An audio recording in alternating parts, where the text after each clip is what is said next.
നമസ്കാരം, കലാകൗമുദി ഓൺലൈനിലേക്ക് സ്വാഗതം. രാഹുൽ ഗാന്ധിയെ ശബരിമലയിലെത്തിച്ച് കളം പിടിക്കാനുള്ള കോൺഗ്രസിൻ്റെ ശ്രമം വിജയിക്കുമോ?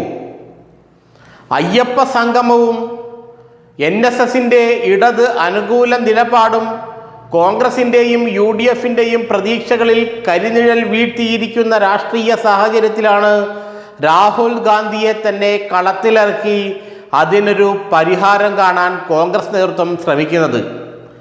ഹിന്ദു വോട്ടുകൾ തങ്ങൾക്ക് ലഭിക്കില്ല എന്ന സൂചന കോൺഗ്രസിന് മുന്നിൽ വലിയ ഒരു പ്രതിസന്ധിയാണ് സൃഷ്ടിക്കുന്നത്. പിണറായി വിജയൻ്റെ തന്ത്രപരമായ ഇടപെടലിലൂടെ SNDPയെ ആദ്യം തന്നെയും NSSനെ ഈ അടുത്ത കാലത്തും ഇടതുമുന്നണിയോടും CPMനോടും അടുപ്പിച്ചിരുന്നു. അയ്യപ്പ സംഗമത്തിന് ശേഷം പിണറായി വിജയനും CPMും എടുത്ത നിലപാടുകളിൽ NSSന് പൂർണ്ണ സംതൃപ്തിയുണ്ടെന്ന സുകുമാരൻ നായരുടെ പ്രസ്താവനയും അടുത്ത തവണ ഇടതുമുന്നണി തന്നെ അധികാരത്തിലെത്തുമെന്നും പിണറായി വിജയൻ മൂന്നാം തവണയും മുഖ്യമന്ത്രിയാകുമെന്ന സാക്ഷാൽ വെള്ളാപ്പള്ളി നടേശൻ്റെ പ്രസ്താവനകളും വലിയ ഒരു ആശങ്ക കോൺഗ്രസിൽ സൃഷ്ടിച്ചിട്ടുണ്ട്. ന്യൂനപക്ഷങ്ങളുടെ വോട്ട് മാത്രം പോരാ, ഭൂരിപക്ഷങ്ങളുടെ വോട്ട് കൂടി ലഭിച്ചാലേ ഭരണത്തിലെത്താൻ കഴിയുകയുള്ളൂ എന്ന് കോൺഗ്രസിനും UDFനും നന്നായി അറിയാം. എന്നാൽ അത് പിടിച്ചെടുക്കാനുള്ള മാർഗം ആ പാർട്ടിക്ക് മുന്നിൽ ഇല്ല. മാത്രമല്ല, ഹൈന്ദവ ഭൂരിപക്ഷ സമുദായത്തിലെ സംഘടനകളായ SNDPയുമായും NSSുമായും ഒരു അടുത്ത ഇടപഴകൽ പോലും നടത്താൻ കഴിയുന്ന, അല്ലെങ്കിൽ ഈ നേതാക്കളെ ഒന്നും അനുനയിപ്പിക്കാൻ പോലും കഴിയുന്ന ഒരു നേതൃത്വം നിലവിൽ കോൺഗ്രസിന് ഇല്ല എന്നതും വലിയ പ്രശ്നമായി ഈ പാർട്ടിക്ക് മുന്നിലുണ്ട്. അപ്പോഴാണ് രാഹുൽ ഗാന്ധിയെ തന്നെ കളത്തിലിറക്കിയാലെന്താ എന്ന ചിന്ത കോൺഗ്രസിൽ ശക്തമായത്. സാക്ഷാൽ KC വേണുഗോപാൽ തന്നെയായിരുന്നു ഈ ആശയം ഉരുത്തിരിഞ്ഞ് പുറത്തേക്ക് വിടുന്നതിൽ പ്രധാന പങ്ക് വഹിച്ചത്. രാഹുൽ ഗാന്ധി ശബരിമലയിൽ എത്തിയാൽ ഹൈന്ദവ വോട്ടുകളെ സ്വാധീനിക്കാൻ കഴിയുമോ എന്നുള്ള ചോദ്യമാണ് KC വേണുഗോപാൽ കോൺഗ്രസ് നേതൃത്വത്തിന് മുന്നിൽ വച്ചത്.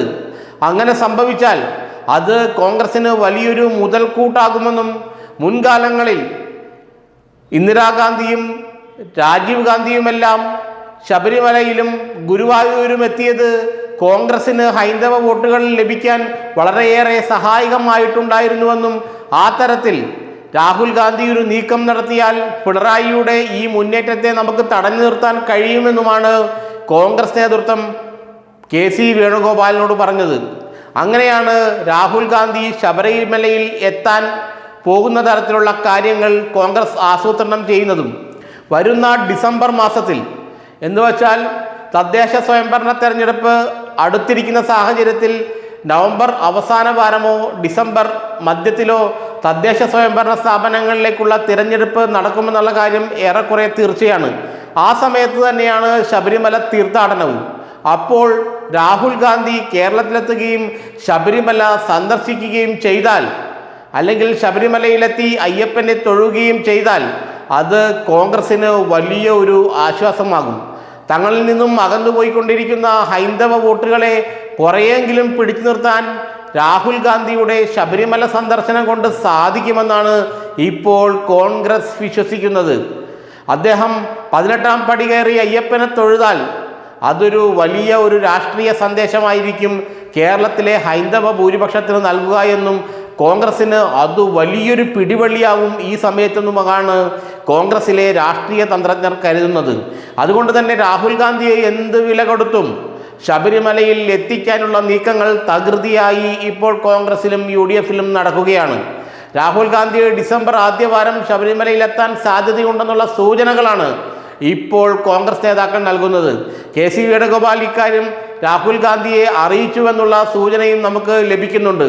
അങ്ങനെ അവസാനം പിണറായി വിജയനെയും CPMനെയും അവരുടെ തേരോട്ടത്തെയും തടയാൻ രാഹുൽ ഗാന്ധിയെ തന്നെ രംഗത്തിറക്കിക്കൊണ്ട്, രാഹുൽ ഗാന്ധിയെ രംഗത്തിറക്കുക എന്ന് വെച്ചാൽ രാഹുൽ ഗാന്ധിയെ കൊണ്ട് മല ചവിട്ടിച്ച് പിണറായി വിജയൻ നേടിയ രാഷ്ട്രീയ മേൽക്കൈ ഇല്ലാതാക്കാനുള്ള ശ്രമമാണ് ഇപ്പോൾ കോൺഗ്രസ് നടത്തുന്നത്.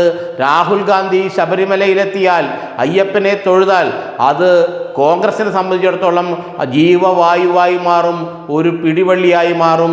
അത്തരത്തിലുള്ള നീക്കങ്ങൾ തകൃതിയായി അതിനുവേണ്ടിയുള്ള നീക്കങ്ങൾ അതിശക്തമായി തന്നെ കോൺഗ്രസ് നേതൃത്വം നടത്തുന്നുണ്ട്. രാഹുൽ ഗാന്ധി ഇനി തൻ്റെ ഡേറ്റ് മാത്രം, കേരളത്തിലെത്തി ശബരിമലയിൽ പോകുന്ന ഒരു തീയതി മാത്രം പ്രഖ്യാപിച്ചാലും മതിയാകുമെന്നാണ് നമ്മൾക്ക് മനസ്സിലാക്കാൻ കഴിയുന്നത്.